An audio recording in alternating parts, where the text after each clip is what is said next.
Cette semaine, nous voyagerons dans le sud de la Corse au départ de Cinarca et Sari d'Orcino en passant par l'Alta Rocca et l'Ortolo. Nous vous proposerons 4 épisodes sur 4 grands seigneurs cinarchesi et leurs lieux de pouvoir. L'histoire de ces derniers est populaire, mais reste assez méconnue, en tout cas du grand public. Pour notre premier épisode, Jean-Michel Weber et Philippe Colombani nous emmènent sur les traces de Sinuncelo della Rocca, le précurseur du règne des cinarchesi. XIIIe siècle, la piève de Cinarca est au centre du pouvoir seigneurial de Corse. Elle s'apprête à voir émerger son tout premier comte, Giudice de Cinarca. La dynastie des Cinarchesi, si l'on peut l'appeler ainsi, revient de loin. Un siècle auparavant, elle s'était exilée en Sardaigne avant de revenir quelques années plus tard dans sa terre natale, alors sous domination pisane. En son sein, l'église piévane Saint-Jean-Baptiste de Cinarca est sur la commune de Sari d'Orcino, l'un des derniers vestiges de leur domination encore debout. C'était l'église qui prouvait que Sar était un village très important à Cinarca. C'était même la commune de Sar représente à peu près la moitié de la Cinarca de l'époque. Et elle aurait été construite vers 1120. C'est une date importante puisque c'est la date du retour des Cinarchesi de Sardaigne. C'est à partir de là qu'ils ont repris le pouvoir, à partir de la piève. Et donc cette église avait une importance par rapport aux autres. Elle paraît beaucoup moins riche que certaines églises qu'on a vues, même certaines qui datent qui sont plus anciennes, mais c'est là elle a la particularité justement d'accueillir les seigneurs de Corse. En 1221, les Cinarchesi voient naître l'homme qui changera le destin de leur seigneurie pendant des siècles, Sinuncelo della Rocca. Fils du seigneur de la Rocca, l'actuel Valinco, Sinuncelo s'exile à Pise après l'assassinat de son père par ses cousins Arrigo et Rigné. Il y acquiert le titre de Giudice grâce à sa bravoure militaire. De retour en Corse, il reprend le château de la Rocca et se dirige vers le nord. Il assoit alors son autorité de piève en piève. Il fait fonder une famille à son frère dans l'Ornano, où domine l'Istrie, à Gods et puis la hautement symbolique Cinarca. Avant d'en prendre le pouvoir, il devient Giudice de Cinarca. L'église piévane de Sari d'Orcino pourrait s'avérer, avec le château, l'un des 2 lieux majeurs de sa seigneurie.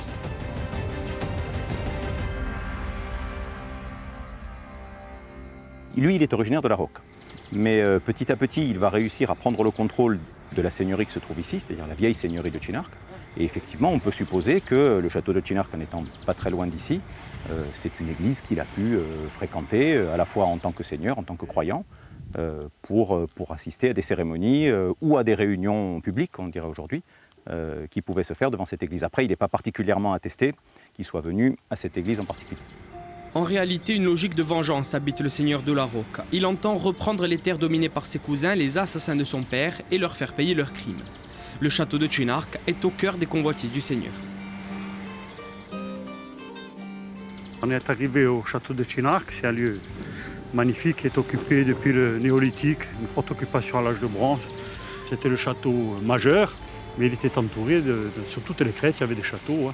Que ce soit ce qu'on appelle Ogaste du Murat ou Montalbe. La Cinarca elle-même était fermée par une série de 4 ou 5 châteaux, parce que c'est tout ce qu'on a trouvé pour le moment, et permettait de surveiller que les autres régions ne pénètrent pas sans autorisation sur le lieu de pouvoir.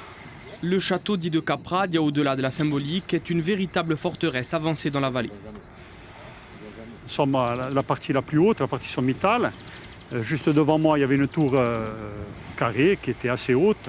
Dessous, un bâtiment avec une salle principale et qui était adossé à une magnifique tour blanche, très haute, crépie à la chaux, qu'on appelle la Torre Bianca. Un petit peu plus loin, vous avez la citerne. L'entrée était beaucoup plus bas, et avec un bastion, et on y a trouvé une clé de voûte d'1,40 m pour vous dire un petit peu la taille de l'entrée.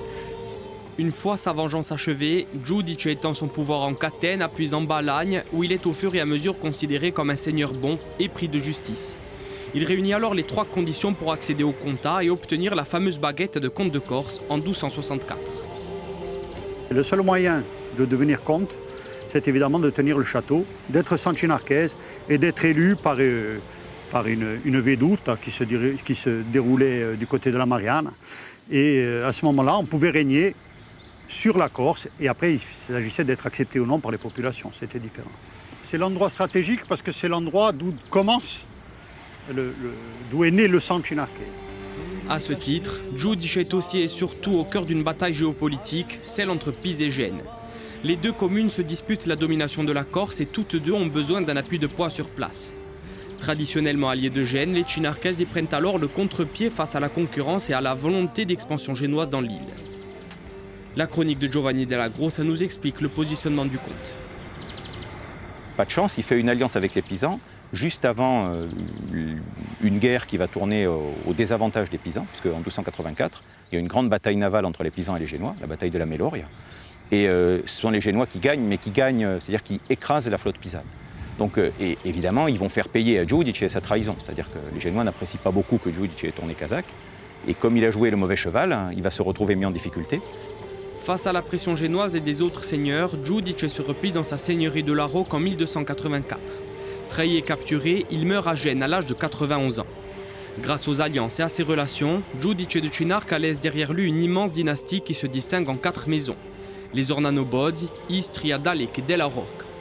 Ces 2 dernières familles se disputeront l'hégémonie au fil des siècles et verront naître plusieurs comtes de Corse dont Arrigo Della Rocca. Il est le personnage principal de notre épisode de demain.